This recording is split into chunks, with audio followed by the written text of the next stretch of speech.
સૌ દેવતાઓને પોતપોતાના અંગો પાછા મળે. દેવતાઓ અને ઋષિઓ શિવજીને સાથે લઈને આવ્યા યજ્ઞ મંડપમાં. નંદીના શ્રાપને સત્ય કરવા માટે ભગવાન શિવે દક્ષ પ્રજાપતિને બોકડાનું માથું લગાવ્યું. હવે દક્ષ પ્રજાપતિને પ્રબોધ થયો. શિવજીની મહિમા જાણીને દક્ષ પ્રજાપતિને હવે પ્રબોધ થયો. પેલા જ્યારે માનવનું મસ્તક હતું ત્યારે શિવ નિંદા કરી, શિવજીની સ્તુતિ ન કરી, પણ હવે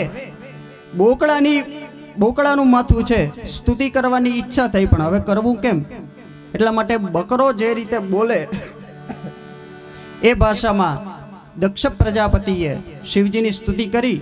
એટલા માટે આપણે શિવ મંદિરમાં જોઈએ ને તો ત્યાં બીજા બધા લોકો પગે લાગીને ગાલ બોલાવે, હોઠ બોલાવે, ફૂલાવે, પછી આમ બમ બમ બમ બમ એવું બધું કરે. આપણે એમ પૂછીએ કે આ શું કરો છો? તો કંઈ ખબર નથી, આ બાજુવાળાને જોઈને હું કરું છું. એ શું છે? એ એમ કહેવા માગે છે કે હે ભગવાન, દક્ષ પ્રજાપતિના અપરાધની જેવી રીતે ક્ષમા આપી અને કૃપા કરી, એમ અમારા અપરાધની પણ ક્ષમા આપજો, અમારી ઉપર પણ કૃપા કરજો.